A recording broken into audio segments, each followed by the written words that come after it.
kegiatan pagi hari ini, alangkah baiknya kita berdoa terlebih dahulu ya Bapak Ibu. Berdoa menurut kepercayaan dan keyakinan masing-masing. Berdoa dulu.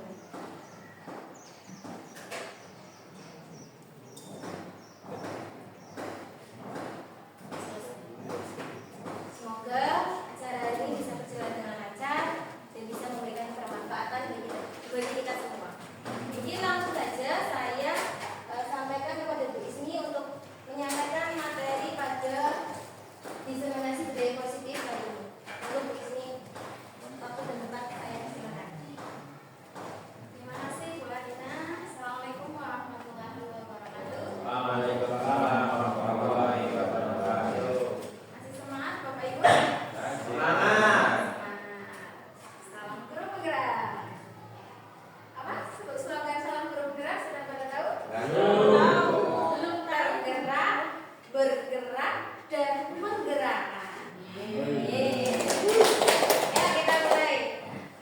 Guru penggerak, tergerak, bergerak, menggerak.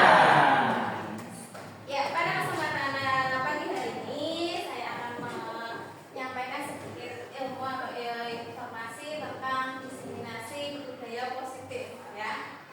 Lanjut, Mas. Ya, pada hari ini yaitu tentang keyakinan kelas. Pertanyaan pemantik yang mungkin bisa muncul di Bapak Ibu semuanya. Yang pertama, mengapa keyakinan relasi bukan peraturan kelas saja? Terus yang kedua, mengapa ada keyakinan kelas penting untuk terbentuknya sebuah budaya positif? Yang ketiga, bagaimana mewujudkan sebuah keyakinan kelas yang efektif? Ini sebagai pertanyaan pemantik kita ya, sebelum ke materinya. Lanjut. Nah, mengapa keyakinan kelas tadi? Mengapa bukan atau tidak peraturan kelas saja? Mengapa kita memiliki peraturan tentang penggunaan helm pada saat mengendarai kendaraan roda 2 atau motor? Ya, kemungkinan jawabannya itu beraneka ragam, tidak hanya satu. Yang di sini adalah untuk keselamatan. Ya, terus yang paling utama adalah keselamatan kita, karena helm itu sangat penting buat kita ya. Nah, walaupun di desa kita itu tidak namanya berkendara pakai helm bukan karena takut sama bapak polisi, tapi karena keutamaan keselamatan atau kesehatan kita. Ketika kita naik sepeda motor namun kita tidak pakai helm, terjadi musibah dan kepala kita kena, namun tidak, nah itu bagaimana? Ya sudah tidak bisa dicegah lagi. Yang selanjutnya, mengapa? Belum satu lagi. Mengapa kita memiliki peraturan tentang penggunaan masker dan mencuci tangan setiap saat? Nah, ini jawabannya kita bisa kita jawab adalah untuk kesehatan atau keselamatan kita. Nah, itu ya. Jadi ketika kita bertemu dengan orang yang mungkin flu dan sebagainya, ya. Jadi kita tidak tertular. Salah satunya kalau dulu pas tahun 2020 banyak COVID ya. Nah, kejadian COVID itu kita ngobrol saja sudah tertular. Itu salah satunya. Nah, nilai-nilai keselamatan atau kesehatan inilah yang kita sebut sebagai suatu keyakinan, yaitu nilai-nilai kebajikan universal yang disepakati secara tersirat dan tersurat. Jadi tidak hanya tersirat, tapi harus tersurat juga, terlepas dari latar belakang suku, entah dari suku apa saja, negara, bahasa ataupun agama. Kita Indonesia agamanya banyak, sukunya juga banyak, ya. Keyakinan seseorang akan lebih memotivasi seseorang dari dalam. Beda dengan tadi peraturan. Kalau peraturan itu dari luar, karena tekanan dari luar.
menjadi tidak tertarik atau takut sehingga hanya sekedar mengikuti serangkaian peraturan-peraturan yang mengatur mereka tanpa memahami tujuan dunia. Ya, mungkin peraturan di dalam dunia kita itu harus ada, tetapi ketika peraturan itu kita buat, kita sepakati bersama, itu kita ubah menjadi keyakinan. Nanti ada caranya di selanjutnya. Jadi nanti akan muncul motivasi instruksi setiap individu tersebut. Jadi awal pemaksaan mungkin nanti selanjutnya digali motivasi dalam diri masing-masing. Digali tentang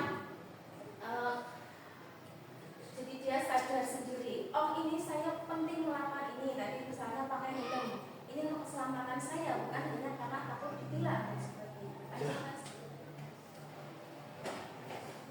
Pembentukan keyakinan sekolah atau kelas. Ya, keyakinan kelas bersifat lebih abstrak daripada peraturan yang lebih rinci dan konkret. Nah, contoh kita beriman kepada Allah itu kalau secara nyata itu mungkin tidak terlihat. Ya, misalnya ketika kita lagi puasa kan tidak terlihat di rumah bisa kita makan minum, tapi kalau kita sudah punya keyakinan pasti tidak akan melanggar peraturan tersebut.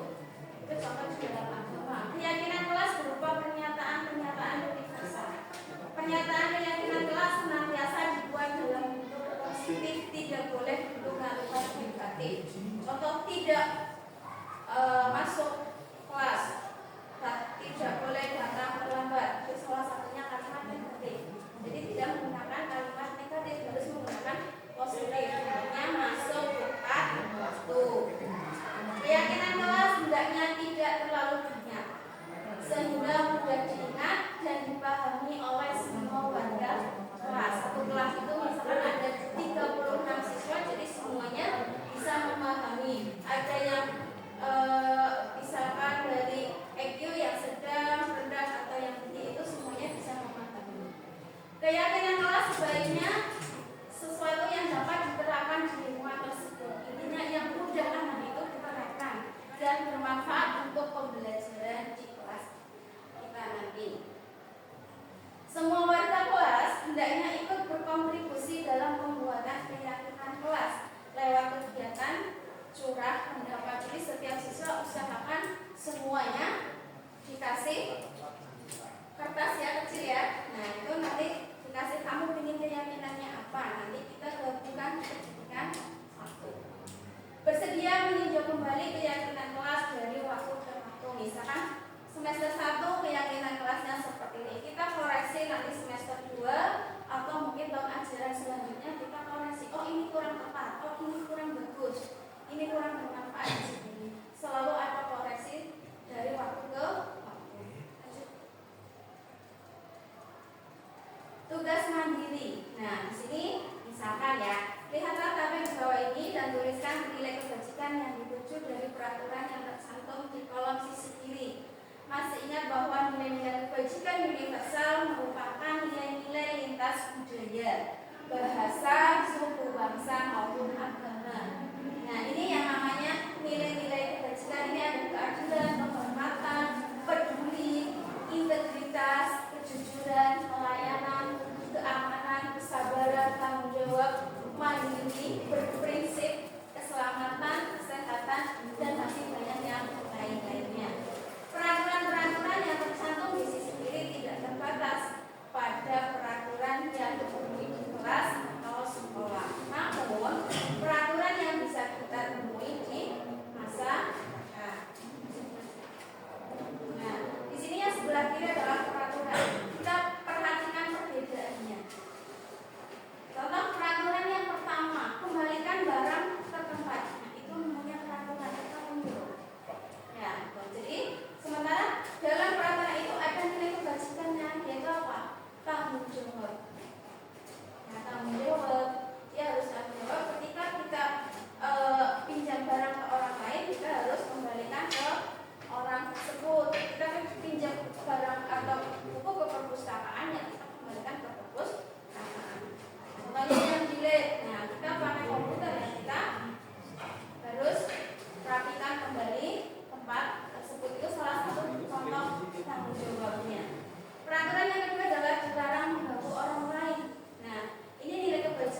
merokok misalkan di ruang-ruang tertentu, ya. Kalau misalkan memang harus ada yang merokok, ya dikasih ruangan tertentu. Nah, ini kenapa kita dilarang merokok? Nilai kebajikan yang dituju adalah kesehatan orang yang merokok dan orang yang tidak merokok. Malah kebanyakan yang lebih parah itu yang tidak merokok dari asapnya itu, ya. Dan menghormati orang lain, ya, menghormati orang lain. Yang kedelapan adalah menggunakan masker. Itu salah satu peraturan yang sering diterapkan di suatu rumah sakit, ya, karena untuk kesehatan pasien ataupun pengunjung ataupun keluarganya. Selanjutnya, prosedur pembentukan kelas, keyakinan kelas atau sekolah. Yang satu, mempersilahkan warga sekolah atau murid-murid di sekolah atau kelas untuk bercurah pendapat tentang peraturan yang perlu disepakati di sekolah atau di kelas. Jadi kita sebagai guru itu nanti mempersilahkan semua tadi 36 siswa untuk bercurah pendapat mereka. Jadi setiap anak itu berbeda-beda. Mungkin saya ingin duduknya selalu di depan, Bu, misalkan. Kenapa? Misalkan saya kalau di belakang tidak dengar, tidak melihat, mungkin sudah berkurang pandangannya, minus atau sebagainya, atau mungkin nggak fokus, misalnya. Itu salah satunya, atau mungkin contoh yang lainnya, ya. Tidak boleh menggunakan HP, menggunakan mainan gadget dan sebagainya. Itu salah satunya. Oh ya, nggak boleh, misalkan. Itu dari anak-anak tersebut, misalkan. Nanti kalau dia main HP, saya diajak, jadi saya nggak fokus, Bu, misalkan. Jadi setiap anak itu kebutuhannya masing-masing. Kita harus semuanya itu harus dikumpulkan, dimusyawarahkan baik-baik sehingga nanti pembelajarannya akan maksimal, terutama sebagai wali kelasnya. Kalau kita sebagai wali kelasnya harus tahu perasaan anak-anak kita itu maunya apa di dalam kelas. Yang penting untuk kebaikan, tidak melanggar peraturan ataupun tata tertib yang sudah ada sebelum tata tertib di sekolah. Yang kedua, mencatat semua masukan-masukan para murid atau warga sekolah di papan tulis atau di kertas besar, kertas ukuran poster, di mana semua anggota kelas atau warga sekolah bisa melihat hasil curah pendapat tersebut. Pakai sticky note, ya, kertas sticky note itu bisa. Kalau itu mungkin gampang lepas dan sebagainya, nanti disalin di kertas poster itu, dibuat ketik atau ditulis tangan, dibingkai seperti yang di sana sudah ada contohnya. Itu bisa, ya. Nanti bagaimana semua bapak ibu guru atau wali kelas terutama itu mengemas satu kelas itu menjadi lebih baik lagi, ya. Jadi setiap anak masuk kelas, mereka melihat, oh ini keyakinan kita, ini yang harus kita taati, kita laksanakan untuk kebaikan semuanya. Yang ketiga, susunlah keyakinan kelas sesuai prosedur pembentukan keyakinan sekolah atau kelas.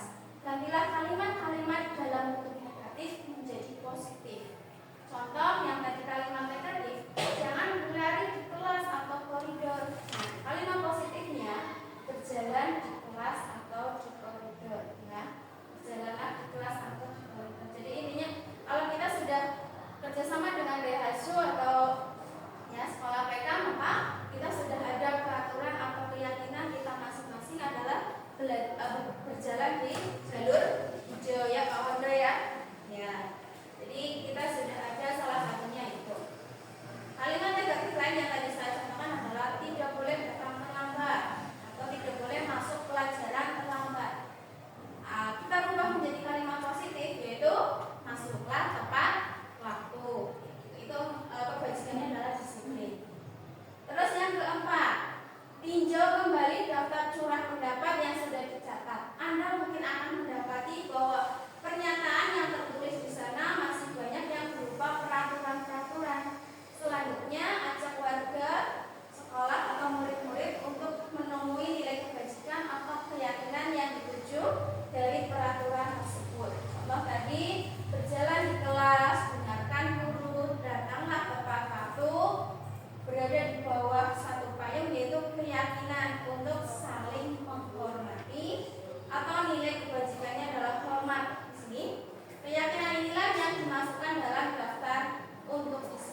itu berapa peraturan. Nah, kita rubah nanti bisa dalam konteks kalimatnya, terus tujuannya seperti apa, kita harus pilih-pilih lagi, tinjau lagi. Lanjut Mas.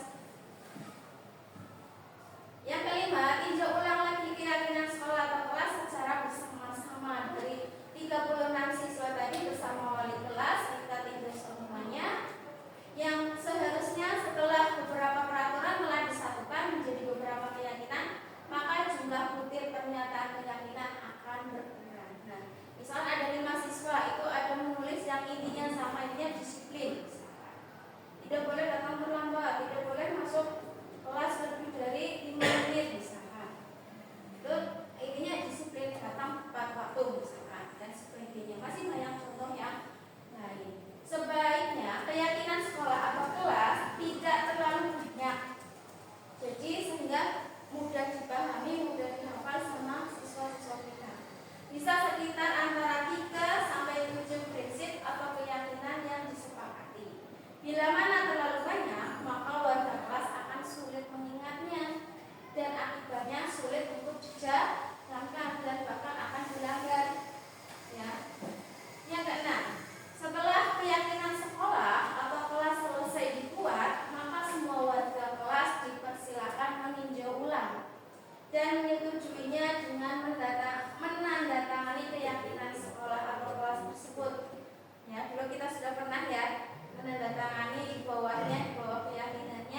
berbagi. Nah ini sangat bagus, berbagi.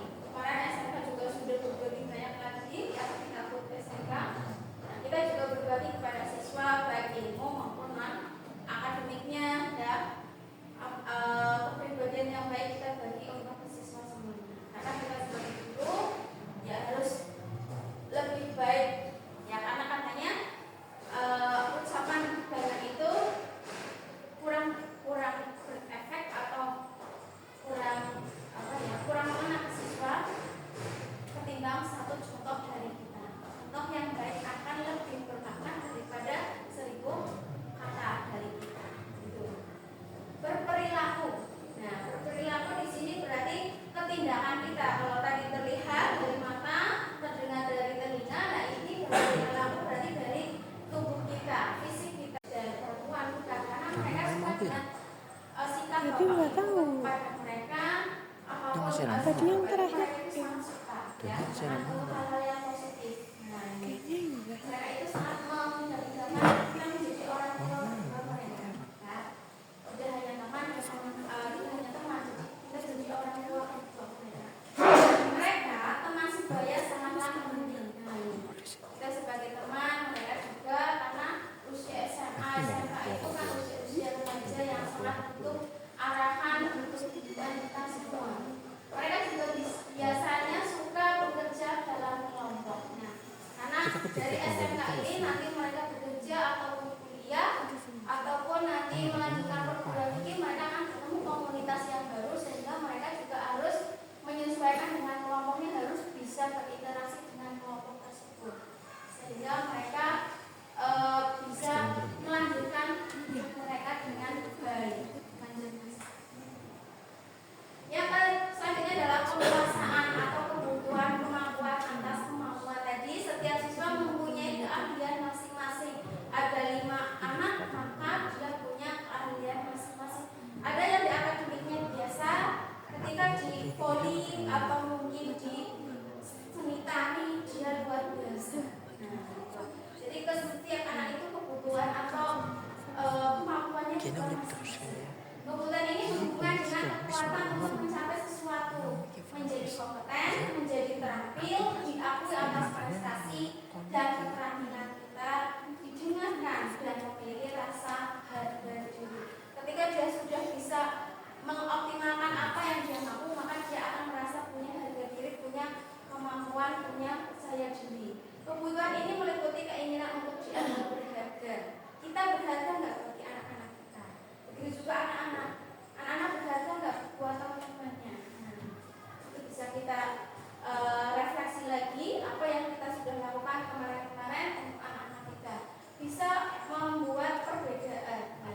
Membuat perbedaan anak yang tingkat 1 pasti berbeda dengan anak yang tingkat terakhir dan sebagainya. Dia pasti akan mempunyai rasa bangga. Bisa membuat pencapaian, misalkan tadi kemarin Mas siapa ya yang juara 1, nah yang voli pantai itu sudah mencapai kemampuan yang luar biasa di luar negeri. Itu bagian akademik yang akademik juga bisa kita gali lagi. Ya, misalnya akuntansi, TKJ, TKR, TKV. Nah itu bisa kita gali lagi, kita salurkan kemampuan mereka. Kompeten tadi juga bisa mereka mampu apa, kita harus telusuri lagi, diakui. Nah kita akui mereka, nah dihormati. Nah, begitu juga Bapak Ibu ya yang mempunyai kelebihan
adalah kebutuhan akan kemandirian. Jadi siswa itu kita latih untuk mandiri, apalagi nanti setelah SMK yang lebih tinggi lagi, otonomi, memiliki pilihan dan mampu mengendalikan arah hidup seseorang. Nah, ini terutama untuk siswa kita sendiri. Dia mau arah hidupnya itu mau kemana. Anak-anak dengan kebutuhan kebebasan yang tinggi menginginkan pilihan. Nah, pilihan ya yang tinggi ya pasti punya pilihan juga yang tinggi, masuk kuliah perguruan tinggi negeri yang bernafit dan sebagainya, jurusannya juga yang bagus gitu ya. Ada yang mungkin hanya yang penting saya bisa kuliah walaupun misalkan UT sambil bekerja. Itu setiap anak punya kesempatan atau punya pilihan masing-masing ya. Jadi mereka perlu banyak bergerak. Nah, ini yang perlu buat masukan Bapak Ibu dari saya. Kalau salah nanti bisa dikoreksi. Kalau bisa setiap siswa kita minimal mempunyai mengikuti satu ekstra apapun itu yang mereka minati. Nah, di situ bisa menambah keterampilan mereka apa yang mereka bisa selain ekstra wajib. Ya misalkan pramuka itu ekstra wajibnya setiap hari Jumat. Ini juga itu jadi daftar jadi pembina di PMR, Rohis ataupun di tari ataupun yang lainnya. Mereka bisa berlatih untuk organisasi, dapat ilmu banyak dan sebagainya. Banyak bergerak, suka mencoba-coba. Nah, dan tadinya hanya pendirian, jadi dia sudah bisa berbicara di depan dan sebagainya. Tidak terlalu terpengaruh orang lain. Nah, punya pendirian yang kuat atau prinsip yang kuat dan senang mencoba hal baru dan menarik. Berarti dia kreatif. Nah, kita menggali anak-anak untuk jadi anak yang kreatif. Nah, yang selanjutnya adalah kesenangan atau kebutuhan untuk merasa senang.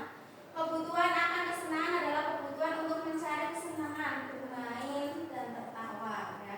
Kita juga perlu ya tidak tegang. Makanya saya sendiri matematika tidak perlu tegang. Masih ada saat kita tertawa ya. Nah, begitu juga yang kejuruannya. Jamnya satu hari berapa jam, Pak Ali? Biasanya 10 jam ya Bu Asih ya. Nah, pasti anak itu pasti akan bosan boring. Dan bagaimana kita mengemas supaya anak itu tetap ada rasa senang, tertawa dan sebagainya. Bayangkan hidup kita ya tanpa kenikmatan apapun, betapa menyedihkan. Nah, apalagi siswa kita juga sendiri sebagai guru pasti butuh refreshing dan sebagainya. Itu juga siswa ya. Jadi dari jam 7 sampai setengah 4 siswa itu duduk atau di kelas belajar. Kita saja yang mengajar mungkin hanya 5 jam, 2 jam itu sudah merasa itu ya, apalagi siswa yang dari mapel A sampai B, C, D ya satu hari setiap hari seperti itu. Maka kita harus banyak ice breakingnya di kelas. Nah, terus selanjutnya Glaser menghubungkan kebutuhan akan kesenangan dengan belajar. Seperti ya walaupun mungkin tidak sama persis dengan anak TK atau PAUD ya, paling tidak kita ada beberapa waktu untuk bermain, untuk membuat anak itu membuat rasa senang. Semua hewan dengan tingkat intelijensi tinggi, misalkan di sini ada anjing, lumba-lumba, primata dan sebagainya itu bermain ya. Begitu juga saat mereka bermain, mereka mempelajari keterampilan hidup yang penting. Manusia tidak berbeda.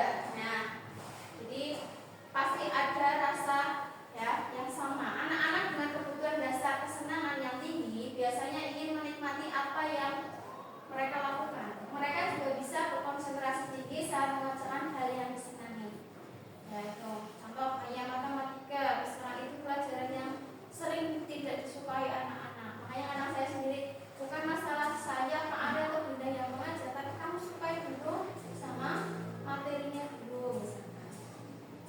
Ya bagaimana lah Bapak Ibu untuk membuat anak itu suka dengan apa yang kita sampaikan ke siswa. Mereka suka bermain dan suka mengoleksi barang. Nah ini ada beberapa siswa yang seperti itu ya, suka berburu, suka melucu dan juga menggemaskan. Nah walaupun anak-anak kita sudah dewasa ya, bahkan saat mereka bertingkah laku buruk mereka masih terlihat lucu. Nah, pernah seperti itu Bu Dita? Nah, ya, mungkin pernah ya seperti itu ya. Mereka kadang-kadang ya kadang menggemaskan, ya kadang lucu.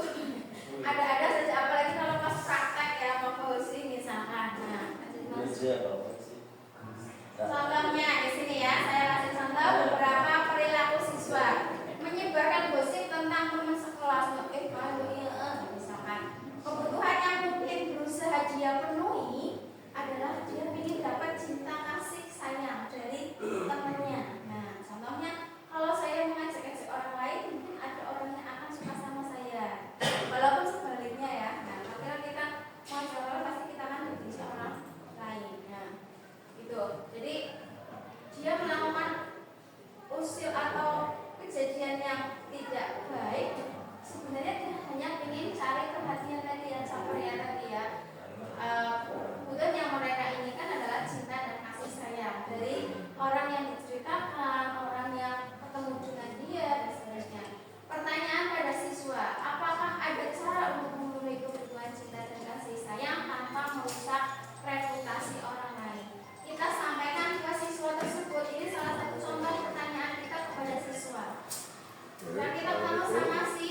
Oh, satu di sini. 5. Kamu. Ayo Pak. Panjang. Ayo laporan yang dari sini. Nah, ini ya. Ini bisa Bapak Ibu pakai untuk ketika di kelas ya. Cuma kita keterbatasan proyektornya ya. Kalau semua keluar sudah ada sarana prasarananya, ya kita bisa bikin breaking setiap pembelajaran.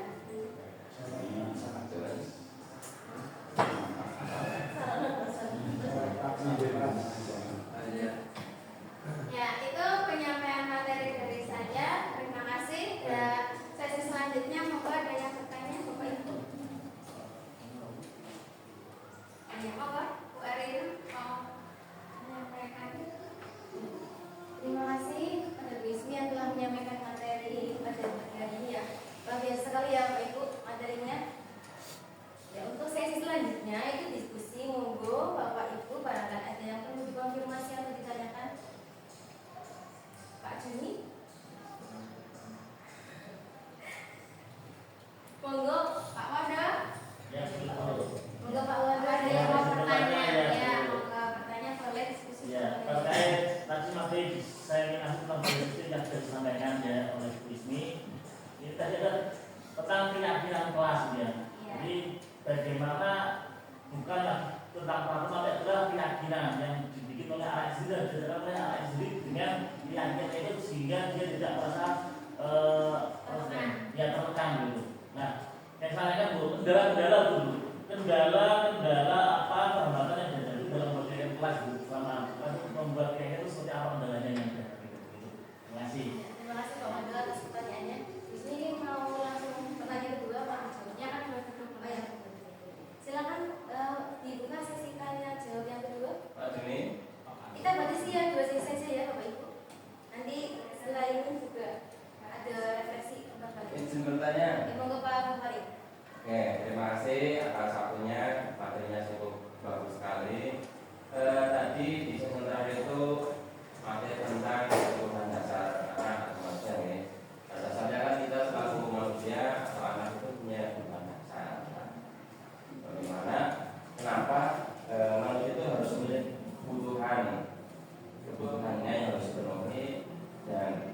juga bisa kita simpulkan bahwa ternyata keyakinan kelas yang dibuat bersama siswa itu hasilnya itu akan luar biasa dan dampaknya itu positif dan juga untuk pembelajaran itu sangat menunjang keberhasilan.